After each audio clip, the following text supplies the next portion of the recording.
So the poem that I wanted to start with, I just can't believe our good fortune that we are getting a preview reading from Paulann of her beautiful new book, My Kindred, which most people won't be seeing until next month. And so having been through it, I have fallen in love with a line from the poem called Written Kisses, because it just seems to speak of Paulann and her work. We all know what that is and what that's like and what it's like to experience her. But the line in this poem that I am in love with simply says, I have set love loose into the page's sky. And that's what Paulann's poetry does time after time after time. So I have asked her to begin this afternoon with a reading from the book, written in the poem being Written Kisses. Oh, thank you, Salima, and thank you so much for the invitation to be here, and thank you everyone who has tuned in, who's joined us this afternoon. This is the penultimate poem in the book, and it alludes to, well, something very ancient, actually, the Celtic god of love, Angus. He's the god, or is the god of love and poetry. Another version of Eros, capital E-R-O-S, was always depicted with songbirds in flight around his head. And people began to represent these lovebirds, Angus's lovebirds, with two crossed lines. And the X became a symbol for a kiss. I had always, I had looked at O's and X's, or zero and X's, hugs and kisses. I could kind of figure out the zero or the O, like, circling your arms around someone, but the X for a kiss, I had no idea. And then I found this out, and I just loved that idea, the fact that that's how the X for kisses evolved. Written kisses. The X's I sometimes make below my signed name are shorthand for the birds artists at one time placed around a love god's head. Songbirds, small, in flight, wings spread, bodies straight, a chorus circling Eros, singers that people began to portray as two bold pen strokes. A line from upper left to bottom right, another to cross it from high to low, and I've set love loose into the page's sky. Thin black birds sing the tunes learned as they flew circles around the divine. From under my name, their inky voices rise. Thank you.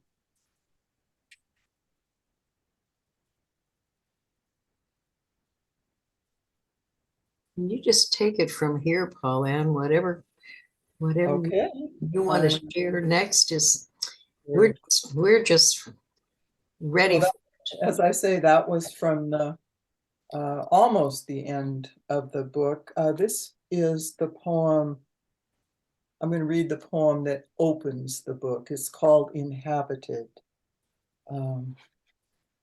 And some of you will recognize in this poem the place where Ken and I live, which is surrounded by, well, on two sides anyway, by what is like a little urban forest, inhabited.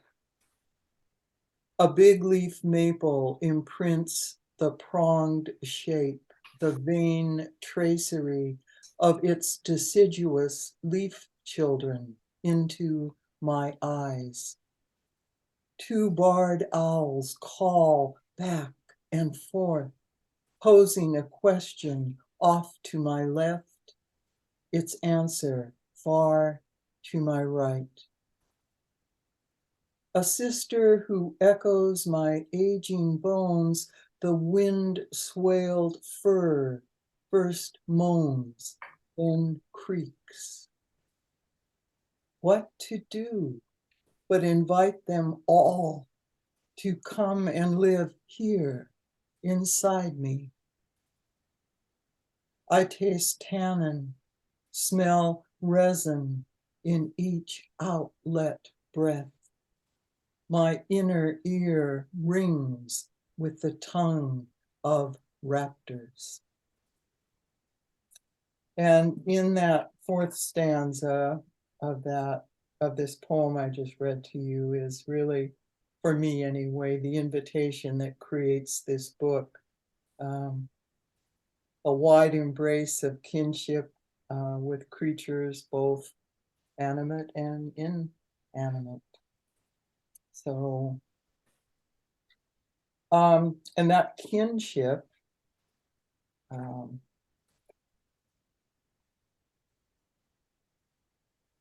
well, I'm going to, the next poem I'm going to read for you is called, If My People Had Totems, My Pole Would Include. And of course, a totem pole is a visual representation of kinship, of clan membership. And my people do not have totem poles, but if they did, here's what my pole would include. A wolf, to be the sibling I never had. A rough-furred sister keening songs into my ear.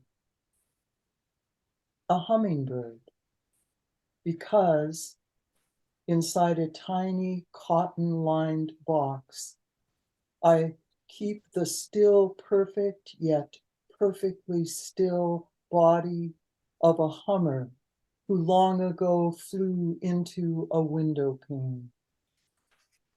Tiny dollop of gleam, almost weightless drop of stopped iridescence. She lies within her cardboard casket that once held a piece of jewelry. This little bijou laid out on white.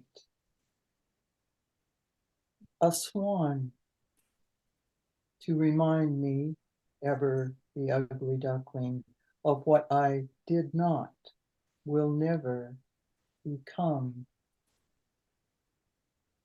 A sea cow, because one took me in, eye to eye, through an aquarium's thick glass. Me in murky air, her underwater. For whole minutes she, of the gorgeous name Manatee, gave haven to my gaze while she nibbled her lunch. With broad whiskered lips, she pulled apart and ate a whole loosely bound head of lettuce, leaf by swaying green leaf. A magpie, to show me a second way to sing. Her trickster beak wide open, she swallows the sun whole.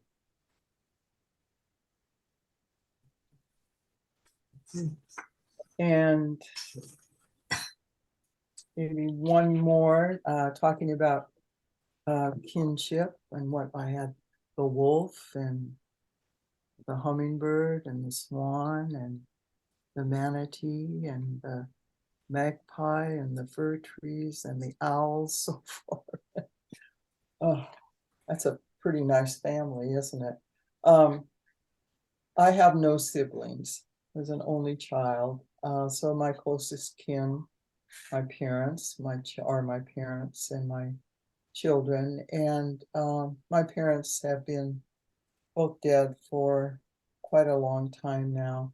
But I have had a ritual of scattering bits of my parents' ashes into rivers, streams, oceans, in France, in Turkey, in a number of Oregon's rivers and creeks, and in India.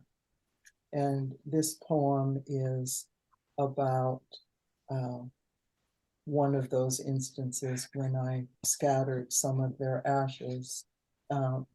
Actually, in the Arabian Sea, the epigraph of this poem says, "On the sea off Mumbai," and that is the Arabian Sea off of Mumbai. The poem is called Wake. A little royal, some turmoil, enough brine for a bit of foam, the launch's motor purling. My fingers dig into my purse, finding the tiny container carried with me always. I pry it open, pinch from its contents some ash, the hard bits too large to be called grit. So big in their smallness, I can call them by nothing but their true name. Bones of my mother, bones of my father. I sift them into this flux made by a boat parting the water. The Arabian Sea takes, without hesitation, my father, my mother, first onto its surface in a pale streak of cloud gaze, then deep into its vast self. How quick such transformation. Bodies first eaten by fire, then swallowed into water's body. These cold remains of flame become mineral food. With who created me, I feed a sea's dark salt blood.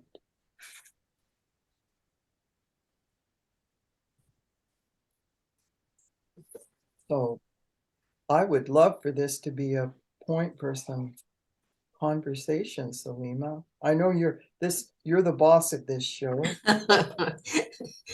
Yeah, I have a hard time thinking of myself that way. I think that this conversation can evolve in and of itself. And I think there are not enough of us here that we have to raise hands or I think that we can just speak when we're moved to speak. How does that sound to you? I'm sure that some of you have comments to make. I know I do. There is just such beautiful words in these poems that, and I know I'm not the only one that is thinking about that. So feel free. Paulann, I'm sorry, go ahead. I now feel that I absolutely have to write about my totem pole if my people had totem poles. Uh-huh. That I really appreciate hearing about your totem pole. You know, that's interesting. Before COVID, I did quite a few of what I call generative workshops, where the workshops were designed for people to generate their own poems. And after I wrote that poem about if my people had totems, you know, what mine would be, I was working on it, you know, revising it, fine-tuning it. And I thought to myself, this would be a wonderful kind of springboard to, Yes. you know, show it to people and then say, I know you have yours too. You know, what would be on your a poll if your people had totems, and what creatures, what animals would be there and why? Yeah, Thank you. I can see that. So you're going to write yours, right? Yes. Thank you. That concept somehow reminds me of something my daughter was asked to do in her was young. I was elementary school. They Ah, were poems that with all the lines began, or many of them began, "I am from," uh-huh. and it somehow has a similar, how it came out with a similar feel of the idea anyway. Yeah, and that kind of like a metaphor string. I am this, I am that, you know, that if you have a chance or if you have a hard time following it, Lorna, just email me and I'll send you a copy of it. It's called Amergen's Song, and it may be the oldest poem in our Western tradition. And it is this fantastic string of metaphors. I am this, I am that, and supposedly it is what Amergen chanted to his people when his ship first landed in Ireland. I mean, BC, I forget, I'd have to look up the dates, but that's a wonderful kind of poem. And N. Scott Momaday has a wonderful metaphor chain poem, and Rumi has a wonderful metaphor chain poem where it says, I'm all these things. I am part of this universe. I am with inside them, they are inside me.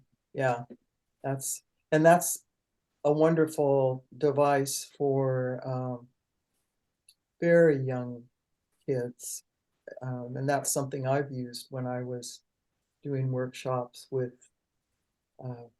grade school kids. Very effective. You still have that poem? Somewhere I have her, I am from, yeah.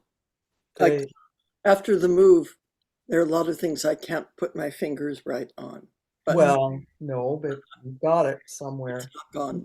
Now that we've talked about it, it'll surface pretty soon. Mhm. They Good. do that. That poem heard you call its name and it's on its way up right now. My son's classroom at about fourth grade did I Am From poems. And I got to know those kids so well from, their individual personalities instead of just, here's this whole class of fourth graders that were new to me. Mhm. And it was a lovely exercise that the teacher did. Yeah, yeah. Paulann, will you talk a little bit about how moving from Selwood, which is not exactly city-ish, but still, it's very different from where you moved to now, and how that affected in terms of placing you in a different place, how Mhm. that affected the writing of this book? Yeah, really, I am in Southwest Portland now, in what they call the Ash Creek neighborhood. And there's a oval, and I know, Tricia, you know about this. Weren't you on Lancelot? Yeah. Yeah, she lived in a house very close here, but there's a kind of oval of houses that surround I guess you would just call it like a little urban forest. The city owns that land. So our house and a number of other houses back into this.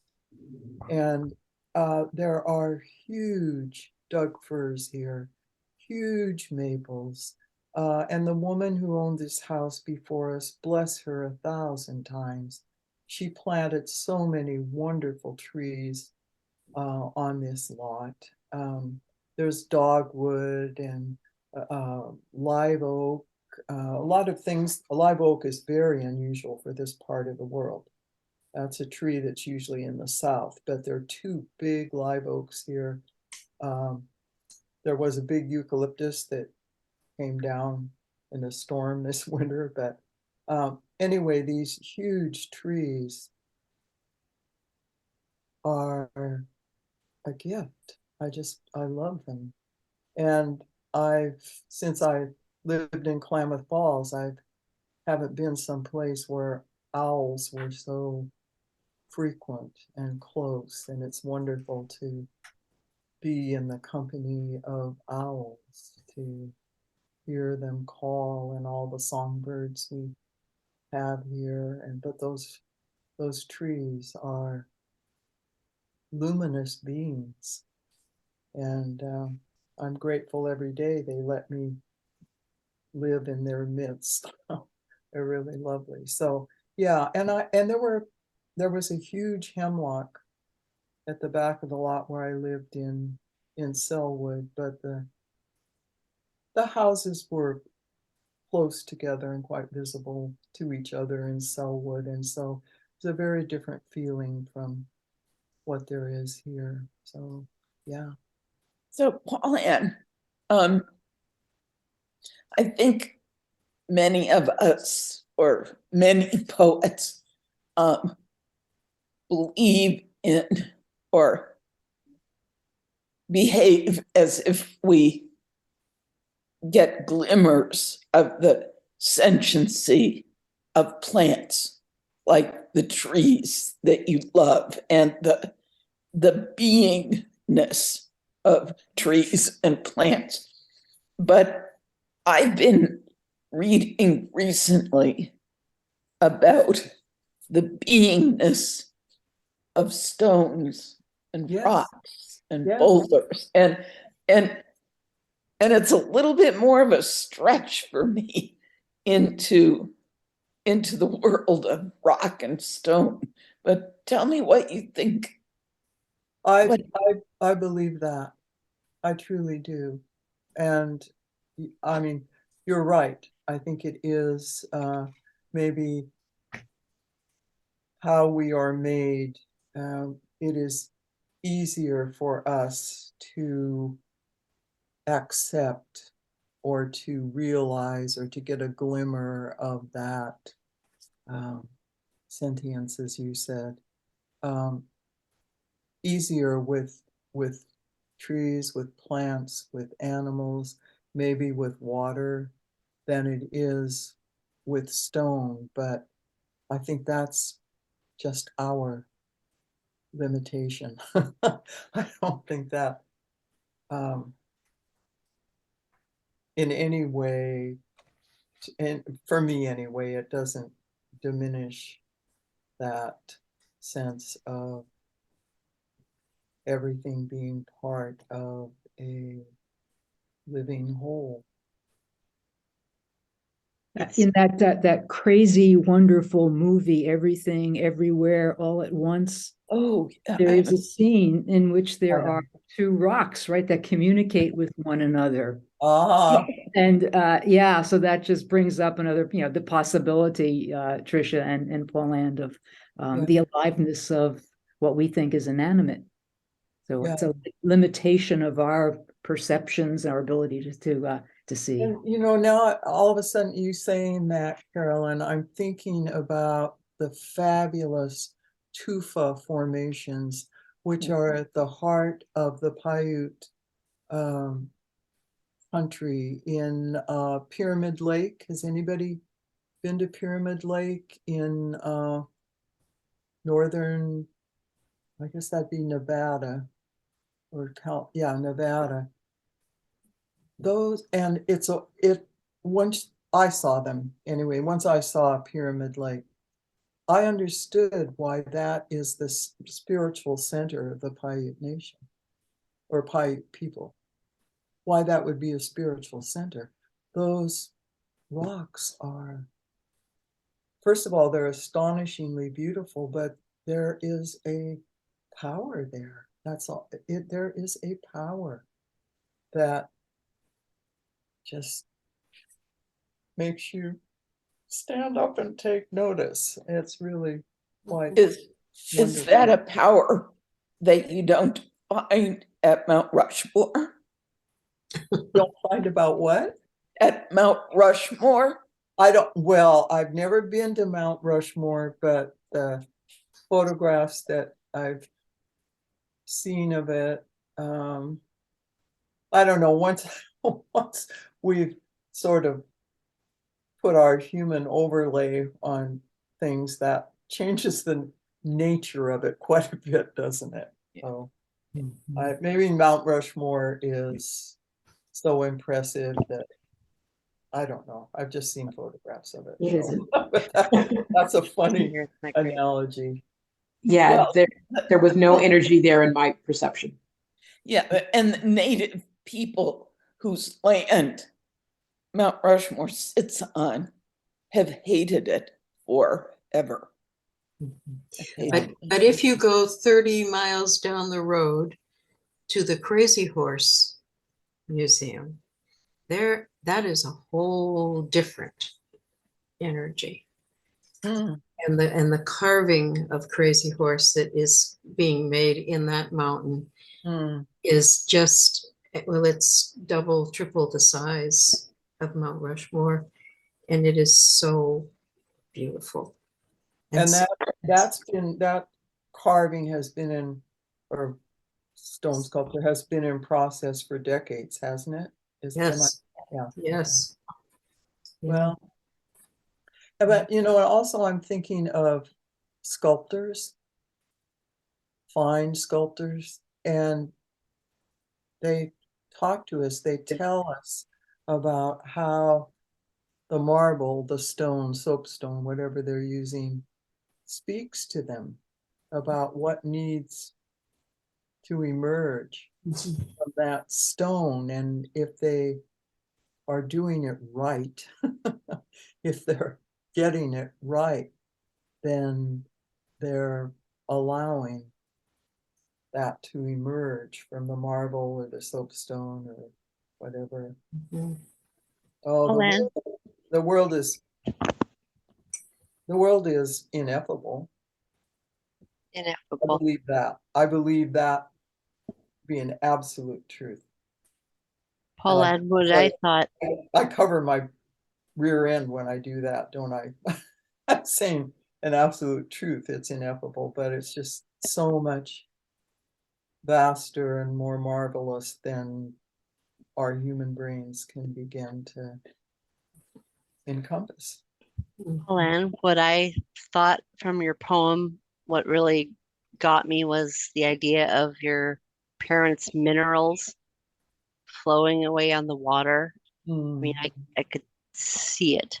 Oh, thank you. Thank you. And to me, I mean, this whole talk of stones and sculptures from them, it's like the minerals that were flowing away in the water coming to be in a mountain to be sculpted later. Oh, yes. Thank you. Mm, Thank you. So lovely. Thanks, Steph. That's wonderful. Mhm. Hmm.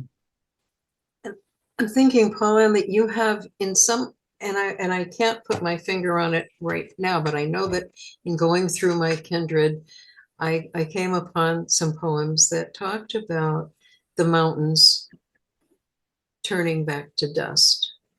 Is that sounding familiar to you?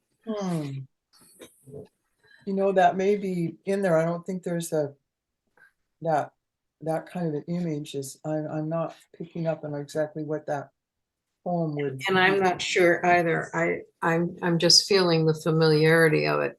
But I can't tell you which poem it is or where, but I know that once we get, Yeah, it's probably an image from one of the poems. I was thinking maybe I would, this book is in 5 sections, and the middle section has a number of persona poems in it, and maybe I'll read a couple or 3 of those, and we'll see what that stirs up amongst this wonderful group. Shall I do that? Please. yes, please. All right. So I'll start with a poem. The title of the poem is How the Sun Gets Those Flares.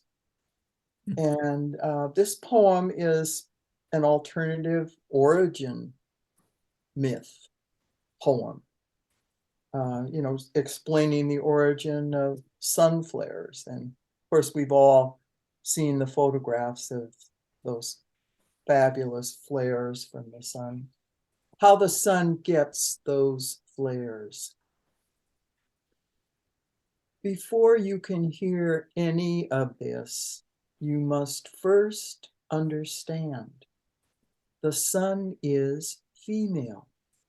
Sun Woman is her name. And that does not make, by default, the moon a man. No. In fact, the sun and moon are half sisters. Easy to see that. True enough, many stars are male, most, in fact, but they're so far away from her, they don't really count. And Sun Woman isn't much interested in them anyway.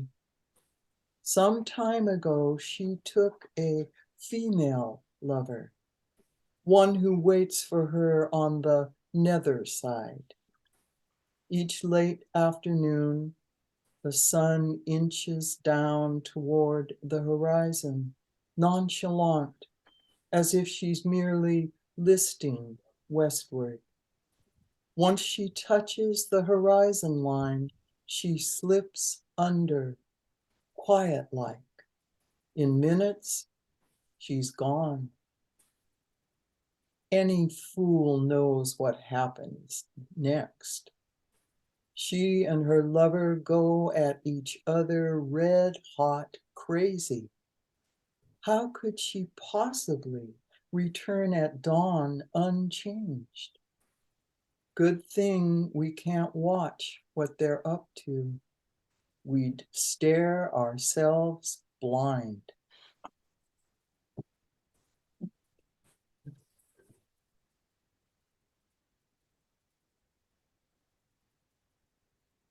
And this is a persona poem. Of course, and that's a poem where someone else is speaking in the poem. And in this persona poem, Eve is doing the talking. And Eve explains the fall from grace.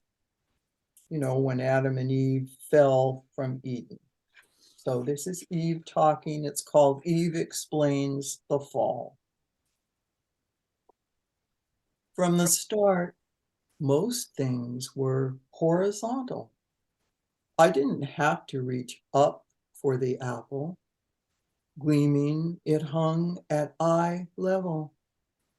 Once my teeth grazed its blushing skin, the serpent merely sidled away.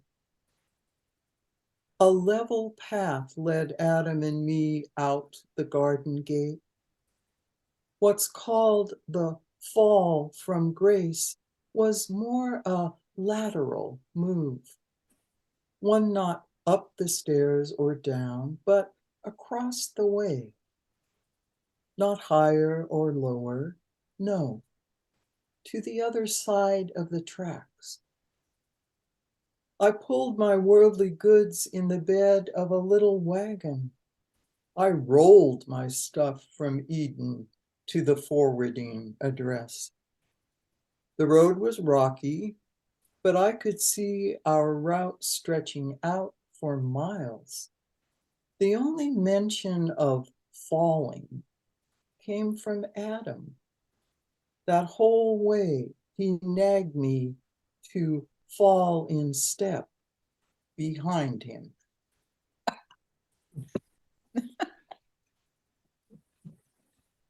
And one more. Is there anybody here with us today who is born under the sign of Pisces?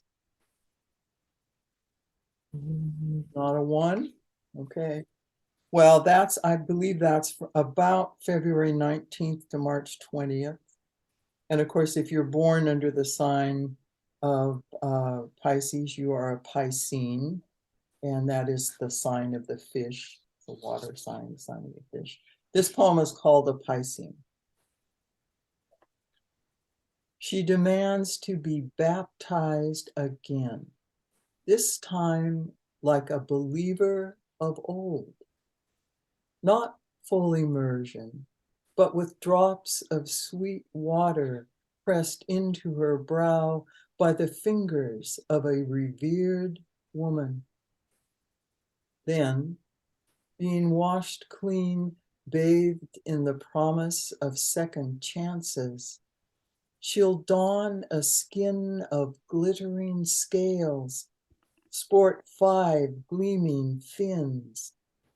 Evermore she will wear her coat of iridescent sunflecks, the sleek and shining garment of herself reclaimed.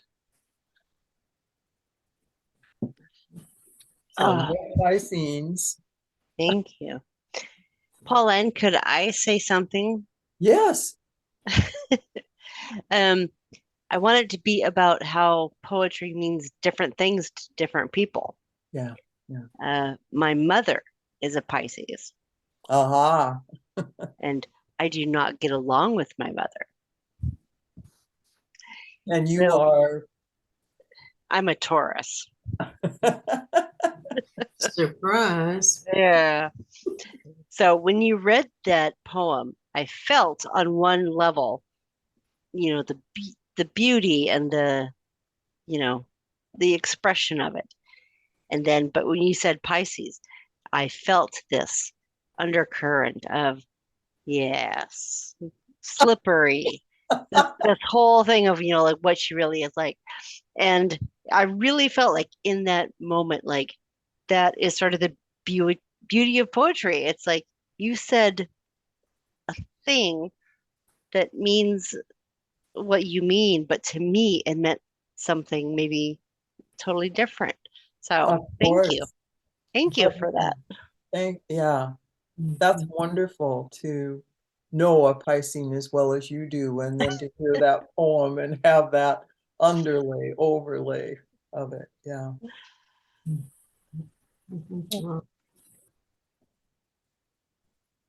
If I sent that to her, she'd be so mad. Hmm. Hmm.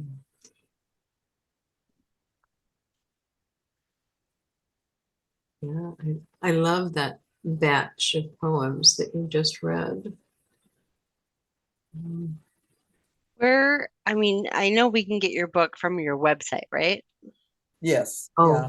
And they're not any of these poems. I'll have to bend my daughter's arm and get her to update the website as soon as this book is officially out, and there are copies at the distributors and stuff, and have some of these poems on the website. But there are poems from, I have 7 other books, and there are poems from each of those books on the website. So those are there for the tape. And I got to see you with Salima not too long ago at the Poet Laureate. Yes. Yeah, I got to meet you there. You Yeah. did. And it was nice to meet you. That was awesome. And are there other things coming up? I mean, if we wanted to see things from you, are they listed on your website? Not the way they should be. I'm not if I don't get my daughter to do it, it doesn't happen on my website. So Or maybe Facebook though, or something. but if you were to email me and ask me to put you on my announcements list, then I would send you occasionally email announcements about things that I'm going to do. So Steph, if you want to do that, I'll watch for it and put you on there, okay? I will. I mean, I really like hearing you read. Thank you. And to me, I would like to do more of that. Thanks. Mhm. Mhm. you want me to read anything else, Salima, or? I would love for you to just keep reading for the next several hours, but that may not suit everybody. We're about an hour, a little close to an hour in, and maybe another round of poems would be nice, unless there are questions or comments that anybody else wants to jump in with. Paulann, I know that you're going to launch the book at, relatively soon. Do you want to tell us where you're going to do a live reading next? Well, I have a reading set up with Lex Runciman at Powell's, and that's on July 2nd, I believe, early July.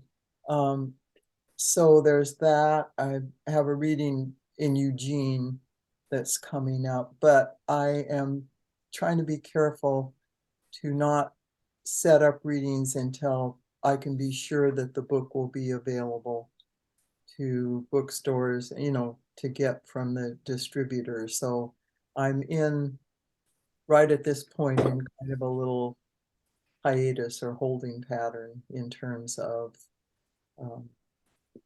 doing readings for the book. But early July, definitely at Powell's. And then a week after that, I have a reading at Leah Stenson's Studio Series, which is on Corbett, Southwest Portland. So, and if I do anything else, like I say, if you're on the announcements list, then I will definitely let you know about it. So, shall I go ahead and read? Yes, Okay. please. All right. Let's see. Here we are, 58. Bats. Is there a more primordial looking creature than a bat? It'd be difficult for me to come up with one. I guess there are, but bats to me are very primordial looking. And they're so interesting how they use echolocation to find their way in the darkness. And maybe you didn't know this, but female bats give birth while they're hanging upside down. Those of you who are mothers and have given birth, I just think about that and I think, oh, no, I don't think so, but they do. And in ancient times, a bat symbolized, it was symbolically a safeguard for entryways. So in some ancient dwellings, there would be a bat with its wings spread carved over the top of a doorway. This is called Had the Matriarch Been Born a Bat. And this is what her life would have been like. Had the matriarch been born a bat. She'd grow umbrella spine fingers long as her whole body. What she'd need to carry those almost transparent membranes of her huge furless wings. She'd give birth while dangling from her toes. A daughter, a son would clamber out of her like fonts bubbling from their source. Hanging topsy-turvy, she'd nurse those babies, her milk letting up, not down, its heavy cream rising. She'd spread her wings across each doorway's lintel, becoming the threshold keeper, staying her hairy tongue from idle click chat. She'd save its length for drinks of nectar, plunges into night's deep bloom. Ages passed before earth and sky wrenched apart from each other, before light even made its entry. while night still swaggered and held sway. Her ancestors would have been the only ones who could always find their way. Mhm, mhm. And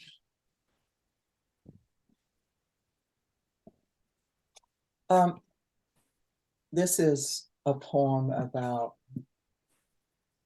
not just a snake, a very important first snake. And many cultures speak of a time when the world was soft. I bet you've heard of that. When the world was soft, when the world was being shaped, being created, a time when the world was still shapeable, was still being formed. This poem is called Signs of Where She Once Was Going. When the world was still soft, when the world could be shaped at will, the serpent went sliding along, each slip twitch a hook in a song whose lyrics were nothing if not one hook after another. Where this serpent sidled and switchbacked, where she meandered in the time of dream, the marks left by her breath-let body made the world, made gorge and riverbed, bluff and arroyo, made swale and delta, bay and island, outback and inlet. When things were not yet hardened into being how we know them now, this serpent set movement into motion with the touch of her scales. Yes, a she. This serpent was that she who gave milk, who suckled her young. Look anywhere, peer, see the waves, the crenellations, the swirl and riffle, the commotion left from all those wormlets who ribboned from her teats.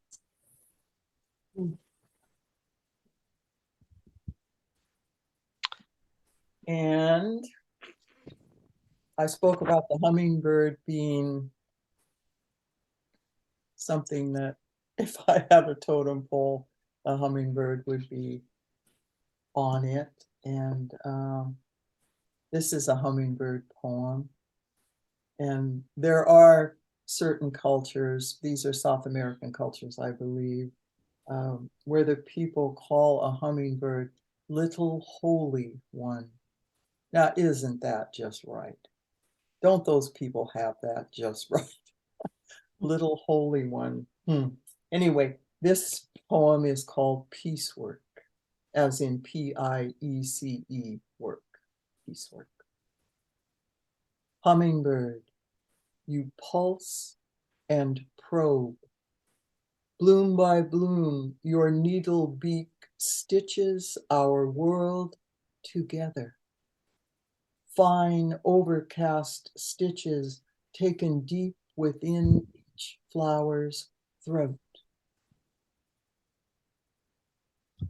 Yet you piece this world together only to pick it apart, undoing nectar from a stamen's base. Your thin beak pulls the thread of sweetness out. You, who might be coaxed to sip sugar water from my tongue, could I hold still long enough.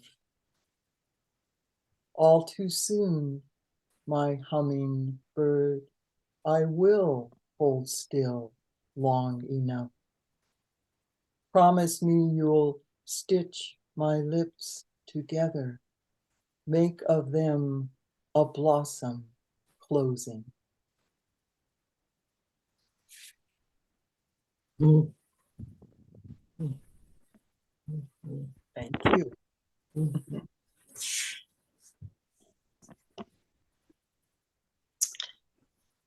You know, the only problem with reading those poems is now I have 10 things to tell you about 3 different poems. Thank you. And they're all over the place.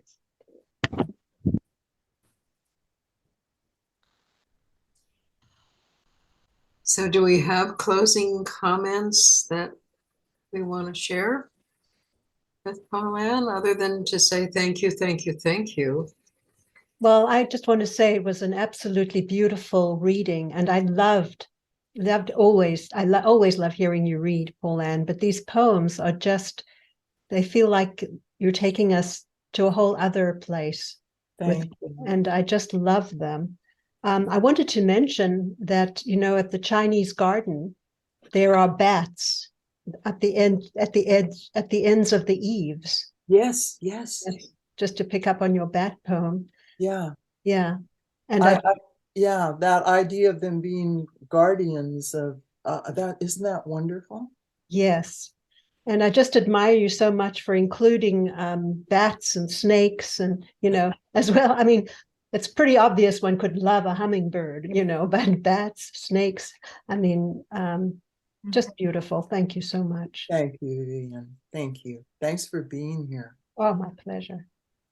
I also, you know, have just been thinking ever since your totem, you know, poem about how traveling in Mexico, I went to a craftsman workshop where they said the Zapotec calendar had a way of, you know, and if you were born on the 20th of the month or whatever the system is, then the hummingbird was your totem. And what I was thinking about really is not so much about validity of any particular system, but more a matter of embracing what comes to us. Yes. And you know, whether it's the magpie or the manatee or the, you know, or the owls, and just being able to appreciate that and accept them. Thank you. That's wonderful. Yes. Being open to what makes its way to you. Yes. Yeah. Part of along a similar line, maybe I'm still feeling a physical effect of both the idea of an alternative type of baptism even before the description. I mean, the very first part of what it was, and imagining, I had a sudden sense that there may be a lot of people in the world who would love to give themselves over to an alternative baptism. And the effect was actually sort of similar to what came to me when you described in the bat poem. She saved her tongue for, and whatever came after. It was a similar sort of just giving yourself over to sensations and exploring. And the effects are lovely because they're in a similar kind of opening that Kate was describing. Thank you. Absolutely. Yeah, because the bat, as I recall that poem, she saves her tongue from idle click chat. That's of course my click chat, and she saves it for probing into the blossoms at night and that nectar. And yeah, that's a good thing for me anyway. And I'm thinking maybe for most of us to be, you know, thinking of how we can save ourselves for what is most important, you know, to us and to the world. That's something good to keep in mind. It's a hard thing to keep in mind. It is. It is. I don't know about you, but I'm way too easily distracted. So, yeah. You know me then.